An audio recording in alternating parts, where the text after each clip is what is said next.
Headlines daily HD news. मंगलवार को Indore collector की जनसुनवाई होती है, जिसमें अनेक पीड़ित लोग अपनी अपनी समस्या बताकर उन्हें हल करवाने की कोशिश करते हैं। इस बार मंगलवार 8 फरवरी को जनसुनवाई में एक ऐसा अनोखा मामला सामने आया, जिसमें सांवेर के वार्ड नंबर 13 में रहने वाले जानकीलाल डूंगरवाल ने एडीएम पवन जैन के समक्ष शिकायत करते हुए कहा कि उसे कोरोना से मृत बताकर उसके नाम पर 50,000 की सहायता राशि उसके छोटे बेटे अभिषेक के खाते में डलवाने की कोशिश करते हुए उसे फंसाने की साजिश की गई है, जबकि न तो उसे कोरोना हुआ था और न ही कोरोना से उसकी मृत्यु हुई है। पीड़ित के बेटे हितेश एवं अभिषेक ने बताया कि मामले का खुलासा तब हुआ जब 18 जनवरी 2022 को लगे आवेदन के पश्चात गांव के पटवारी ने अभिषेक को फोन लगाकर परिवार की समग्र आईडी मांगी तथा पिता को कोरोना से मृत बताकर उसकी सहायता राशि खाते में डालने की जानकारी दी। फोन पर उक्त बात सुनते ही अभिषेक के पैरों तले जमीन खिसक गई और उसने पटवारी को कहा कि उसके पिता जानकीलाल को ना तो कभी कोरोना हुआ है और ना ही उनकी मृत्यु हुई है, पिता तो अभी जिंदा हैं। मामले की जानकारी लगते ही पीड़ित तत्काल मंगलवार को इंदौर कलेक्टर कार्यालय की जनसुनवाई में पहुंचे और यहां पर एडीएम पवन जैन को मामले की जानकारी दी।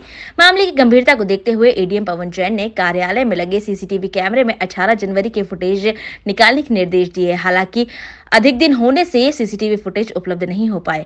एडीएम पवन जैन ने बताया कि पूरी गंभीरता के साथ मामले की जांच की जाएगी। वहीं अनाधिकृत चर्चा में जानकीलाल डूंगरवाल के दोनों बेटों ने कहा कि उनके पिता सांवेर में वार्ड 13 से कांग्रेस के प्रत्याशी रहे हैं।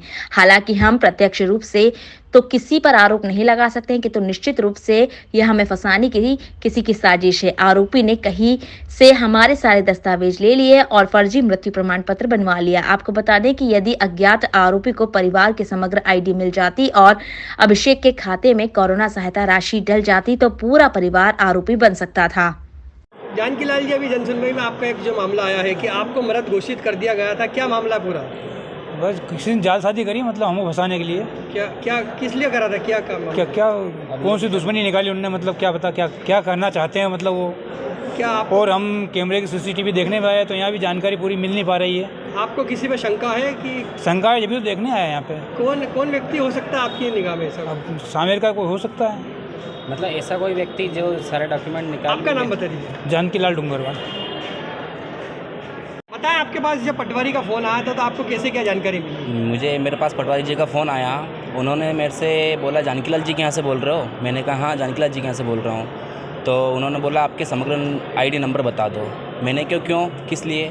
तो बोले आपके पिताजी का जो वो कोविड सेंटर में जो हो गया था ना, देहांत हो गया था ना, उनकी राशि मिल रही है। मैंने कहा पिताजी तो जिंदे हैं, जीवित हैं अभी।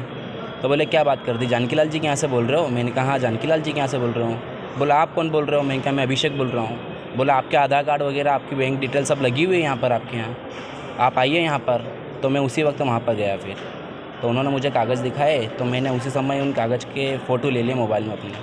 ये जो जिस व्यक्ति ने किया, आपने उसको तलाश करने की कोशिश की कि कौन व्यक्ति हो सकता है? वही तो उसी के तलाश करने के लिए तो यहाँ पर आए हैं हम। आज अधिकारियों ने क्या आश्वासन दिया आपको? इन्होंने बोला कि सीसीटीवी कैमरे में देखते हैं, करते हैं, पर इनके पास रिकॉर्डिंग नहीं निकल रही सीसीटीवी कैमरे में। अच्छा, 20 दिन पुरानी नहीं निकल रही, डाटा ही नहीं इनके पास। आपका नाम बता दीजिए। अभिषेक जानकीलाल डूंगरवाल। आप जनसुनवाई में आए, क्या किस मामले में लिखा? जी सर, मेरा नाम हितेश है। मेरे पिताजी को किसी अज्ञात व्यक्ति ने मृत घोषित करके जो कोविड सहायता राशि योजना जो है गवर्नमेंट की, जिसमें 50,000 रुपये मृत व्यक्ति के परिवार को वाले को दिए जाते हैं, तो वो फॉर्म भर के मेरे पिताजी का आधार कार्ड और मेरे छोटे वाले भाई का बैंक डिटेल और उसका आधार कार्ड लगा के किसी अज्ञात व्यक्ति ने यहाँ कलेक्टर ऑफिस में जमा किया। और जब वो वेरिफिकेशन के लिए सांवेर में पटवारी जी के पास पहुंचा तो उसमें समग्र आईडी मिसिंग थी। तो पटवारी जी ने मेरे छोटे वाले भाई को कॉल किया कि आपके पिताजी का फॉर्म आया है हमारे पास में ऐसा और उसमें समग्र आईडी नहीं है, तो आप वो दे दो तो फॉर्म आगे बढ़ जाएगा, आपको 50,000 रुपये राशि मिल जाएगी। तो मेरे छोटे वाले भाई ने पूछा कि सर किस चीज़ का फॉर्म है? तो उन्होंने बताया कि आपके पिताजी जो जिनकी डेथ हो गई। तो ये बोले नहीं सर, मेरे पिताजी तो जीवित हैं। तो उन्होंने तुरंत हमें बुलाया, हमें सारे डॉक्यूमेंट दिखाए। मैंने तुरंत उसी समय डॉक्यूमेंट के सारे फ़ोटो ले लिए और आज उसी के जांच के लिए मैं यहाँ जनसुनवाई में आया हूँ, सारे डॉक्यूमेंट लेके सर के पास में, कि वो किसी तरह से व्यक्ति को पकड़ा जाए।